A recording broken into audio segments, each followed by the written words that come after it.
بسم اللہ الرحمن الرحیم۔ 27ویں سپارے کا آغاز سورہ ذاریات کے بقیہ حصے سے ہو رہا ہے، جس میں اللہ تعالیٰ نے فرعون اور اس کے اہلکاروں کے دریا میں ڈوبے جانے کو بیان فرمایا۔ قوم عاد ہواؤں کی نظر ہو گئی، ان کا انجام بد اللہ تعالیٰ نے بیان فرمایا۔ قوم سمود اور حضرت نوح علیہ السلام کی قوم کن عذاب میں کیوں گرفتار ہوئی، اللہ تعالیٰ نے وہ وجوہات ارشاد فرمائی۔ اس کے بعد دوسری سورہ طور شروع ہو رہی ہے، اور سورہ طور مکی سورت ہے، اور ایک پہاڑ کے نام سے اللہ تعالیٰ نے سورہ کا نام سورہ طور رکھا۔ وہ پہاڑ کہ جس پر حضرت موسیٰ علیہ السلام تشریف لاتے اور رب العالمین سے ہم کلام ہوتے تھے۔ چونکہ اس سورہ مبارکہ میں کوہ طور کی قسم کھائی گئی، اور اس مناسبت سے اللہ تعالیٰ نے اس کا نام سورہ طور رکھا۔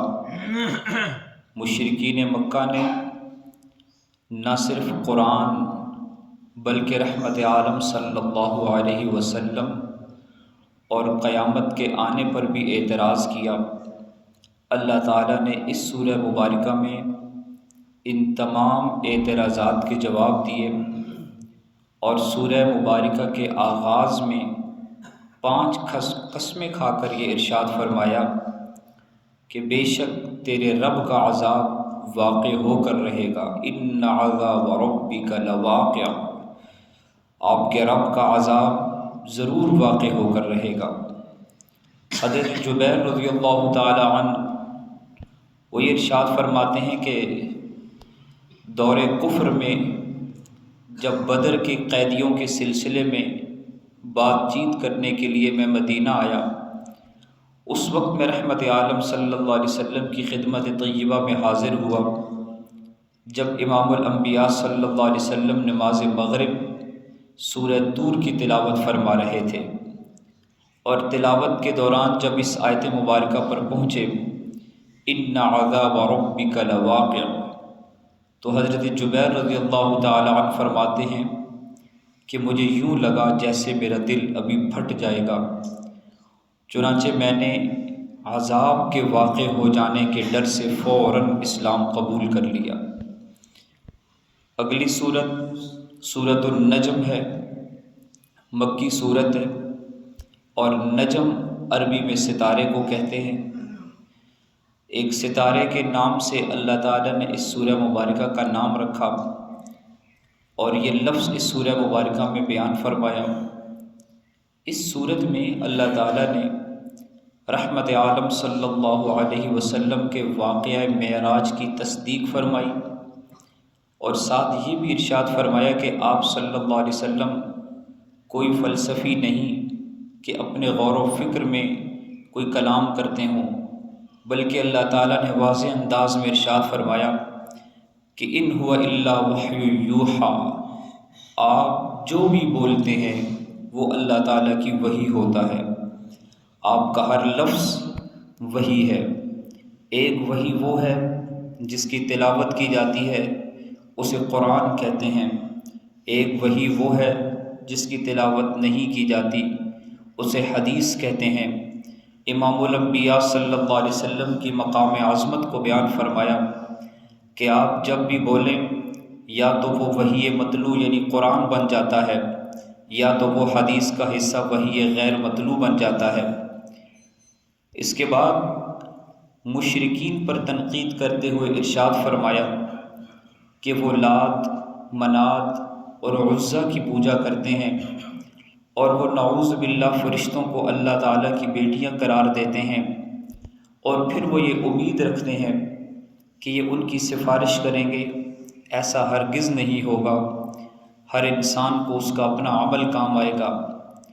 اس سورہ مبارکہ کی ایک خاص بات یہ ارشاد فرمائی کہ اس میں ایک شعراء ستارے کا ذکر کیا گیا، جس کے متعلق مفسرین نے لکھا ہے کہ یہ بنی خزاعہ کے کچھ لوگ اس ستارے کی عبادت کیا کرتے تھے، اور اس ستارے کے متعلق یہ بھی لکھا ہے کہ یہ سورج سے زیادہ گرم ہے۔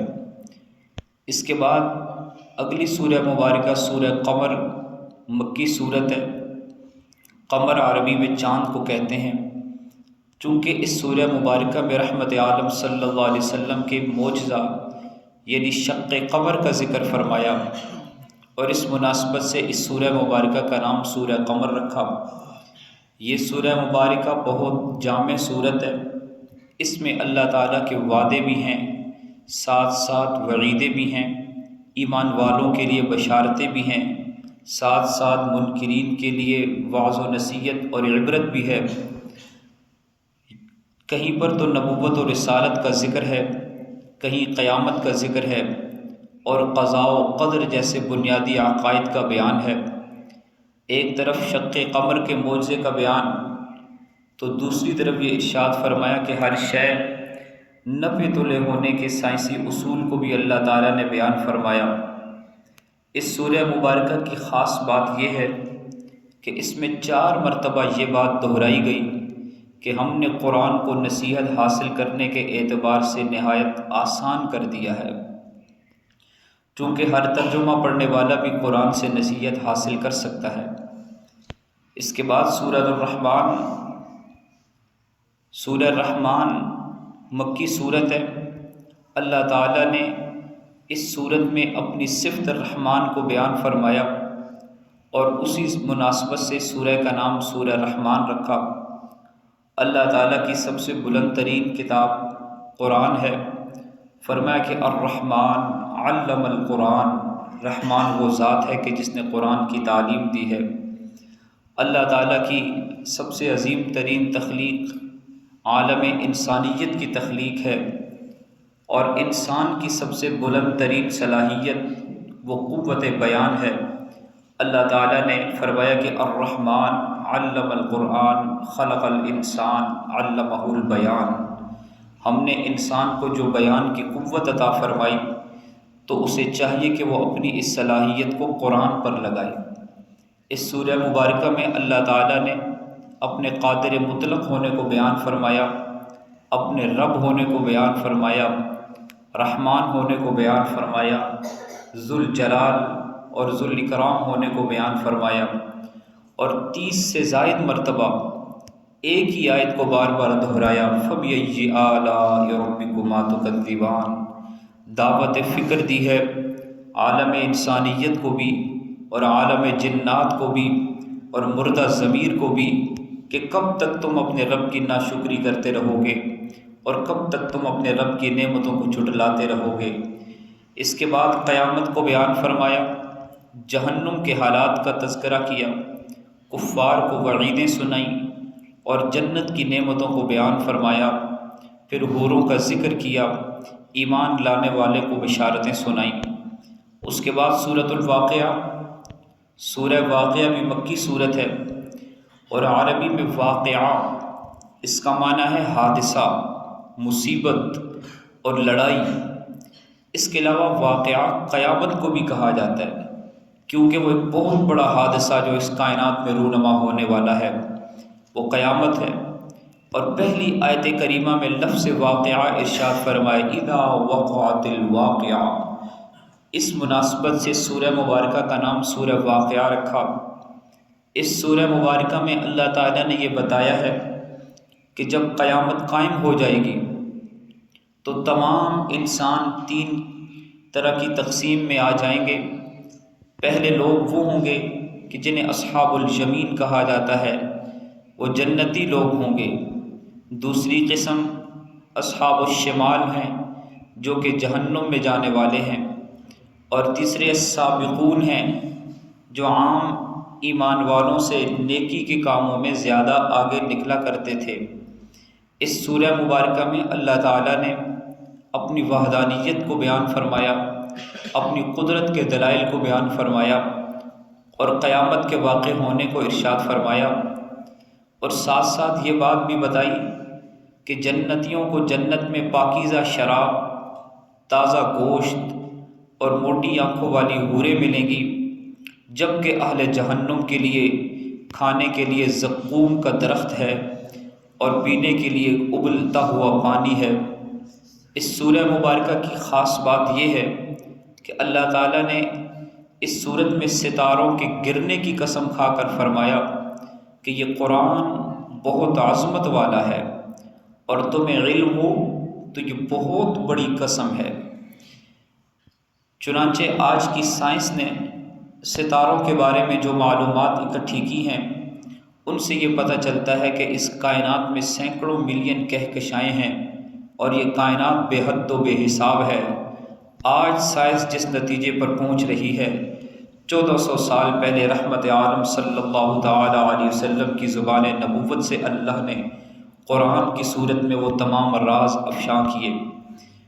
آخری سورہ مبارکہ سورۃ الحدید مدنی سورت ہے اور حدید عربی میں لوہے کو کہتے ہیں۔ آیت کریمہ میں 25 نمبر آیت میں الحدید کا لفظ آیا، اس مناسبت سے سورہ مبارکہ کا نام سورۃ الحدید ہے۔ کفار مدینہ طیبہ کی اسلامی ریاست کو مٹانے کے لیے ہر طرح کی زور آزمائی کر رہے تھے۔ ان حالات میں اللہ تعالیٰ نے اسلامی ریاست کی بقا، اس کے تحفظ کے لیے جان و مال کی قربانی دینے کی ترغیب کے لیے یہ سورہ مبارکہ نازل فرمائی۔ چنانچہ اس سورہ مبارکہ میں 6 بار مختلف انداز سے ایک ہی مضمون ارشاد فرمایا کہ اللہ کے راستے میں خرچ کرو جو اللہ تعالیٰ نے تمہیں دیا ہے، اللہ تعالیٰ کو قرض دو جو اللہ تعالیٰ نے تمہیں مال عطا فرمایا ہے۔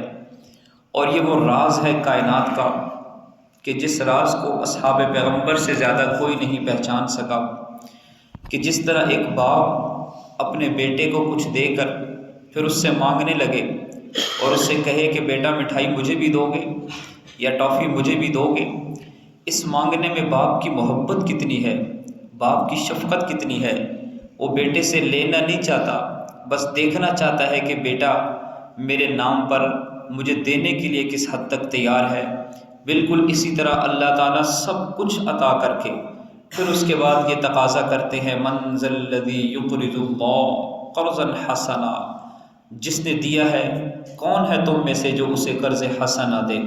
یہ مضمون اس سورہ میں ارشاد فرمایا اور پھر اس کے بعد زمین و آسمان کی تخلیق فرمایا کہ 6 دن میں ہوئی، انسانی زندگی کے 6 مراحل کو ارشاد فرمایا، اصحاب پیغمبر کے مختلف درجات کو بیان فرمایا اور انبیاء اور رسول کی بعثت کے مقصد کو بیان کیا اور کہا کہ یہ رسول صرف عقیدے اور صرف عبادت کی تبلیغ کے لیے ہم نے نہیں بھیجے، بلکہ دھرتی پہ جو انبیاء آئے ہیں وہ اللہ کے دین اور نظام عادل کو قائم کرنے کے لیے آئے ہیں۔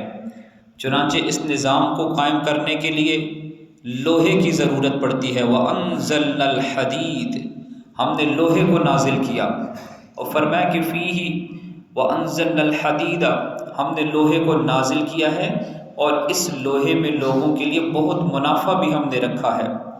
اس سورہ مبارکہ کی خاص بات یہ ہے کہ اس سورت میں اللہ تعالیٰ نے رہبانیت سے بالکل منع فرمایا ہے۔